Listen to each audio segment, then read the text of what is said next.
को पीएम मोदी मंदिर की नींव रखेंगे। चुनावी साल में मंदिर निर्माण के सियासी मायने भी निकाले जा रहे हैं। सवाल है कि क्या ये मंदिर बीजेपी के लिए गेम चेंजर साबित होगा।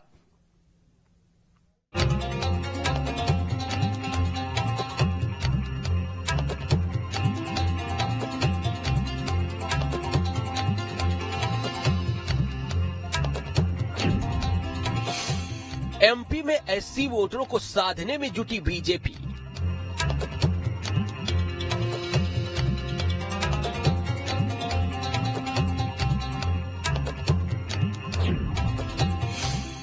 संत रविदास मंदिर बनने से काम आएगी रणनीति।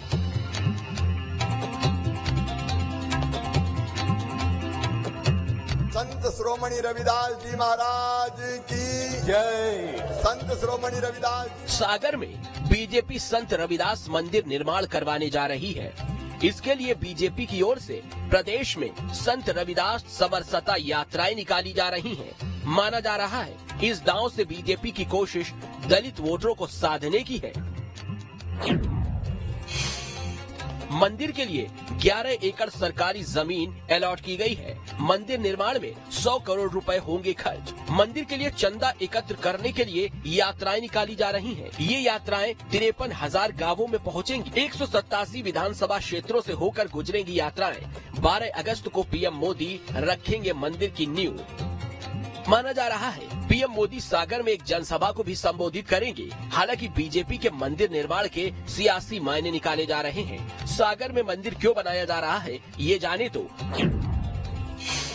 सागर में करीब 21% दलित वोटर हैं। बुंदेलखंड में करीब 22% दलित वोटर हैं। 2018 में बुंदेलखंड की 26 सीटों में बीजेपी ने 15 सीटें जीती थी। 2013 में बीजेपी को यहां 22 सीटें मिली थी। सागर से लगे जिलों में दलित निर्णायक भूमिका में है।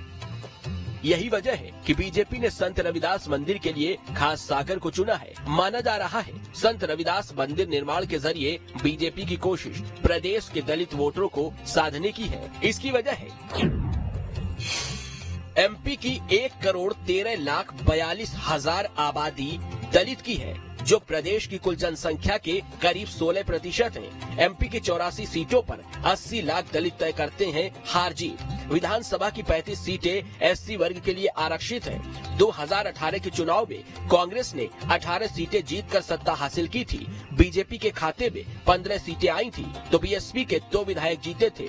2020 उपचुनाव के बाद बीजेपी के 20 और कांग्रेस के 15 विधायक हो गए। उपचुनाव के बाद बीजेपी की 5 सीटें बढ़ गयी।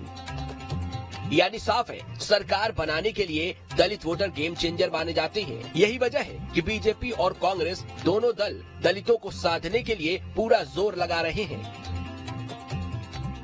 दलित समुदाय एक ऐसा वर्ग है जिसको आजादी के 75 वर्षों तक कई सरकारों ने उनका उस प्रकार से मान सम्मान नहीं किया। उनसे जुड़े हुए जितने भी, चाहे संत रविदास की बात करें, बाबा साहब से जुड़े हुए पंच तीर्थों की बात करें, या इस प्रकार के अन्य भी जो उस वर्ग के नायक हैं उनके मान सम्मान की बात हो, कभी भी पूर्व की सरकारों ने उनकी सुध नहीं ली। आज भारतीय जनता पार्टी की सरकार में उस वर्ग के लोगों का उत्थान तो किया ही जा रहा है, लेकिन उनके वैभवशाली अतीत, संस्कृति और एक प्रकार से उनकी मान्यताओं का सम्मान भी हमारी सरकार करने का काम करे। उसी क्रम में माननीय प्रधानमंत्री जी सागर में संत रविदास जी के मंदिर का उद्घाटन, लोकार्पण करेंगे। रविदास जी के मंदिर का जो वो शिलान्यास करने आ रहे हैं, उनको देखना चाहिए कि एनसीआरबी का डाटा बताता है मध्य प्रदेश में दलितों पे और आदिवासियों पे पिछले 5 साल में अत्याचार 35% अधिक हुआ है, और एक तरफ दलितों पे और आदिवासियों के कपाल पे मूत्र विसर्जन किया जा रहा है और शिवराज सरकार मौन है। तो अगर मंदिर बनाना थे तो 18 साल पहले बनाना थे, और सबसे बड़ा न्याय तो दलितों और आदिवासियों को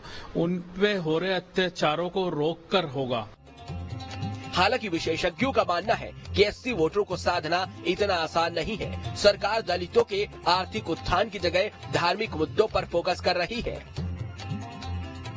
और पार्टी चाहती है कि एक रविदास जी के बहाने वो एससी वोटर के बीच में फिर से अपनी एक पैठ बना दे। लेकिन जो सबसे बड़ी समस्या ये है कि अनुसूचित जाति के जो मुद्दे हैं वो कहीं दिखाई नहीं दे रहे हैं। उनकी समस्या क्या है, सफाई कर्मियों की क्या समस्या है, जो चर्मकार हैं उनकी क्या समस्या है, इनकी समस्याओं पर कोई बात नहीं कर रहा। हर जगह एक ही विषय होता है, चाहे आप महाकाल लोग बनाएं या रविदास लोग बनाएं।